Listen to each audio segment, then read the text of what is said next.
Hello everyone, Asif Khan and welcome back to the new video. So दोस्तों, आज हम बात करने वाले हैं most overvalued but unrecognized and world's fourth biggest industry but still unorganized industry के बारे में, और वो है इंडियन वेडिंग इंडस्ट्री। आज की वीडियो बहुत ही इंटरेस्टिंग होने वाली है, सो वीडियो को लास्ट तक जरूर देखें। लेकिन इससे पहले कि मैं वैल्यूएबल इंफॉर्मेशन देना स्टार्ट करूं, न्यू व्यूअर्स से रिक्वेस्ट है कि चैनल को सब्सक्राइब करके बेल आइकन प्रेस कर दें ताकि आपको आने वाली और भी ऐसी ही वीडियोस की नोटिफिकेशन सबसे पहले मिले। Okay, let's start. दोस्तों, मेरे अकॉर्डिंग आज के टाइम पे ऐसा कोई भी नहीं होगा जिसको स्पेक्टेक्युलर एक्स्ट्राऑर्डिनरी टाइप की वेडिंग नहीं पसंद होगी। मतलब चारों तरफ फ्लावर्स ही flowers, choreographers, event managers, DJs, different types के starters, main course, drinks, chauffeurs, travel planners, designer clothes, jewellery, band बाजा बारात, एटसेट्रा एटसेट्रा। बट अगर हम 20 साल पहले की बात करें तो जैसे हमने डीडीएलजे में देखा था, ढोल, फैमिली कुक, मोहल्ले के फूल वाले भैया, पड़ोस के दर्जी अंकल, और फिर ट्रेडिशनल शिवनाथ बैंड वाला, और लास्ट में जा जी ले अपनी जिंदगी वाला मोमेंट। इन सब का तो मजा ही कुछ और था। पहले के टाइम पे वेडिंग मतलब एक बंधन में बंध जाना होता, जिसमें उतना तामझाम नहीं होता था जितना आज है। जो छोटे छोटे फंक्शंस होते हैं उसने आज बड़े बड़े ओकेशंस की जगह ले ली है, जैसे हल्दी, मेहंदी, संगीत, और कभी कभी 4-5 रिसेप्शंस, जैसे रणवीर और दीपिका की वेडिंग में हुए थे। अगर हम देखें तो एक वेडिंग में एटलीस्ट 5-6 से ज्यादा इवेंट्स हो जाते हैं, जो बहुत सारी डिफरेंट इंडस्ट्रीज को नर्चर करती है। लेकिन पिछले कुछ सालों में वेडिंग इंडस्ट्री में काफी काया पलट हुई है। बड़ी बड़ी शादियां, बड़ा बजट, बहुत ज्यादा क्राउड से लेके अब छोटे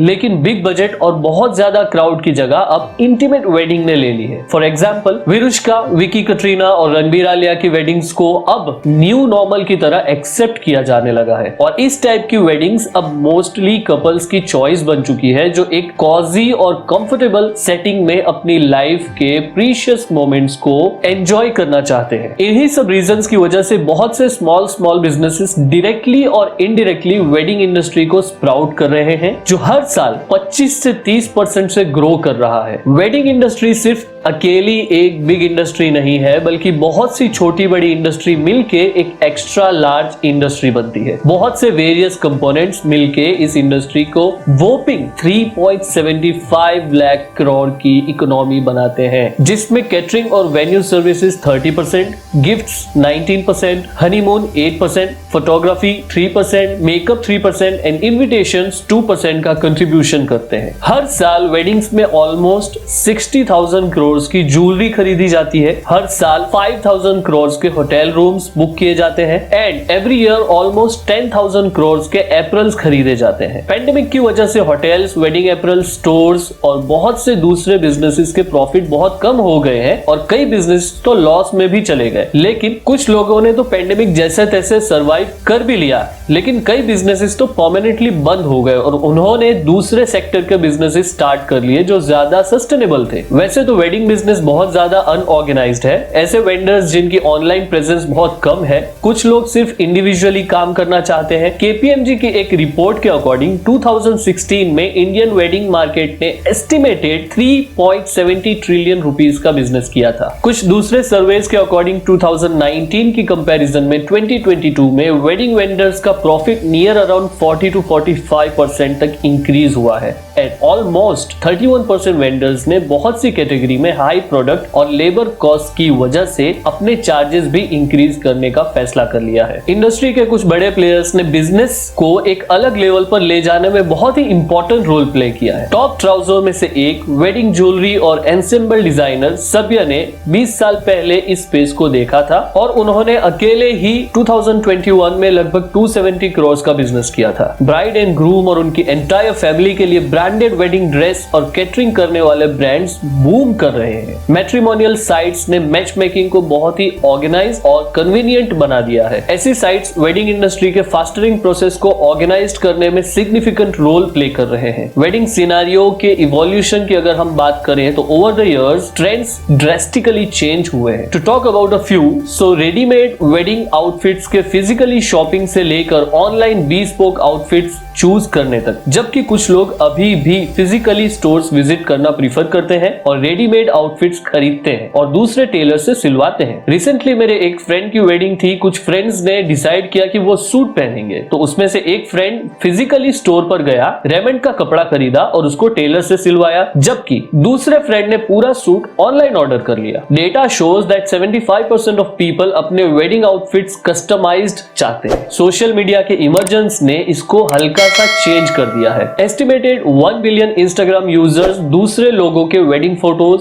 कस्टम वेडिंग हैशटैग्स और इवेंट लोकेशंस से भी इंस्पायर्ड होते हैं। वैसे अभी देखा जाए तो ओल्ड ट्रेडिशंस को ओवरटेक करके इंटीमेट वेडिंग का कॉन्सेप्ट ही पूरी इंडस्ट्री को रूल कर रहा है। 10 साल पहले तक ऐसा होता था कि लोग हर उस पर्सन को इनवाइट करना चाहते थे जो किसी ना किसी तरह से उनकी लाइफ से जुड़ा हुआ हो, लेकिन अब वेडिंग्स थोड़ी टाइटर हो रही है with less number of functions. But ऐसा भी नहीं है कि लोग खर्च कम कर रहे हैं, बल्कि लोगों की कोशिश होती है कि वेडिंग डिसेंट और नोटिसेबल हो। आलिया, रणबीर और कटरीना विकी की वेडिंग परफेक्ट एग्जांपल है जो शो करता है कि intimate weddings are now trend setting. पहले के टाइम में वेडिंग्स मोस्टली सीजनल होती थी। लोग गर्मियों में या बारिश के मौसम में वेडिंग्स अवॉइड करते थे, but now weddings are not seasonal anymore. लोग पहले सारे फंक्शंस अपने होम टाउन में ही करना प्रीफर करते थे, लेकिन अब डेस्टिनेशन वेडिंग का कॉन्सेप्ट इंट्रोड्यूस हो चुका है। रिसेंट डेटा के अकॉर्डिंग अभी आने वाले 40 दिनों में ऑलमोस्ट 32 लाख वेडिंग्स होने वाले हैं, जिससे ऑलमोस्ट 4 लाख करोड़ का बिजनेस हो सकता है। और 80% इंडियन फैमिलीज कुछ सॉर्टेड पीपल्स के साथ डेस्टिनेशन वेडिंग ही प्रीफर करते हैं और ये कई हद तक बजट फ्रेंडली भी होता है। डिजाइनर्स जिनको सिर्फ सीजनल वर्क ही मिलता था, अब थ्रू आउट द ईयर उनका काम चलता रहता है और अब वो ना सिर्फ ब्राइड के आउटफिट्स रेडी करते हैं बल्कि ब्राइड मेड के भी आउटफिट डिजाइन करते हैं। और आजकल वेडिंग्स मोस्टली थीम बेस्ड हो चुके हैं। इन दिनों वेडिंग लोकेशन पे अगर आपको ब्राइड एंड ग्रूम और उनसे रिलेटेड हैशटैग्स और निक नेम्स ना देखने को मिले तो वेडिंग इनकम्प्लीट सी लगती है। वेडिंग इंडस्ट्री इतनी अनऑर्गेनाइज्ड होने के बाद भी डेस्टिनेशन वेडिंग और इंडोर वेडिंग के आइडियाज की वजह से weddings through out the year चलते रहते हैं और अब इंडस्ट्री में स्विफ्ट चेंज देखने को मिल रहा है। But the best solution to organise the industry is with the help of technology, जिसको लेके कुछ लोग अवेयर हैं, बट कुछ लोगों के लिए ये कॉन्सेप्ट अभी भी एलियन सा लगता है। अगर हम कुछ एग्जांपल्स देखें तो वेडिंग एप्स के थ्रू हम पर्टिकुलर वेंडर्स को इजीली लोकेट कर सकते हैं, हमें जो सूट करे उस वेंडर को हम फाइनलाइज कर सकते हैं और हमको काफी ऑप्शंस भी मिल जाते हैं और सब कुछ एक ही प्लेटफॉर्म से मिल जाता है, जिसकी वजह से हम लास्ट मिनट के बहुत से बर्डन से बच जाते हैं और हम इजीली फंक्शंस को एंजॉय कर पाते हैं। ऑनलाइन बहुत से वेंडर्स लिस्टेड होने की वजह से हमें फोटोग्राफी, कोरियोग्राफी, मेहंदी, संगीत और दूसरे इवेंट्स के लिए भी हमें मैन पावर या आर्टिस्ट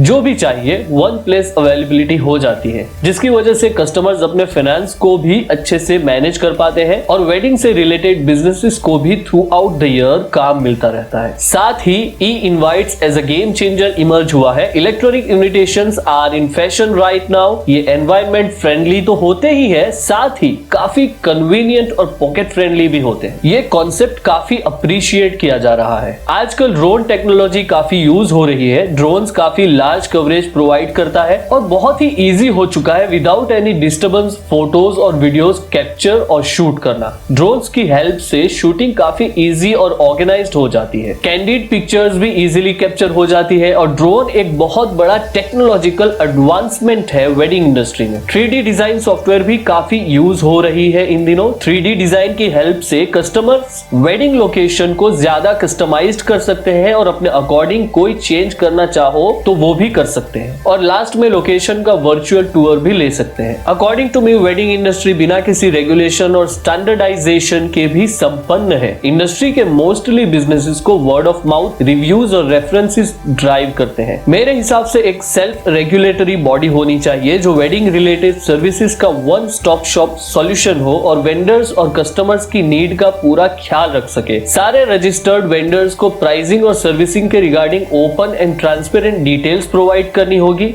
जिससे कस्टमर अपने टेस्ट और बजट के according according appropriate service provider choose कर सके। ये organised format already 5 star hotels और क्लब द्वारा प्रैक्टिस किया जा रहा है और टेक्नोलॉजी इसमें एक गेम चेंजर की तरह काम कर रहा है, जिसमें इजीली डाउनलोडेबल एप्स हो और जो बटन के एक क्लिक में ही सारी इंफॉर्मेशन प्रोवाइड कर दे। ऐसा होने की वजह से middleman, under the table transactions जो ब्लैक मनी के थ्रू होते हैं, फिर वॉलेटाइल प्राइस और पेड रिव्यूज का टेंशन खत्म हो सकता है और सोशल मीडिया भी इसमें एक क्रूशियल रोल प्ले कर सकता है। So now it's time to wrap on this video and I hope कि वेडिंग इंडस्ट्री से रिलेटेड बहुत ही यूजफुल इंफॉर्मेशन मैं आपको प्रोवाइड कर पाया हूं, जिसके लिए बहुत डीप रिसर्च करनी पड़ती है। सो अगर आपको कोई क्वेश्चन हो तो मुझे कमेंट बॉक्स में पूछ सकते हैं। सो वीडियो अच्छी लगी हो तो कमेंट करके हमें जरूर बताइए और लाइक और शेयर करना बिल्कुल ना भूलिए। और ऐसी ही इंफॉर्मेशनल और एजुकेशनल वीडियोस देखने के लिए सब्सक्राइब करके बेल आइकन प्रेस कर दीजिए। तो चलिए मिलते हैं नेक्स्ट वीडियो में। Till then, your choice, your decision.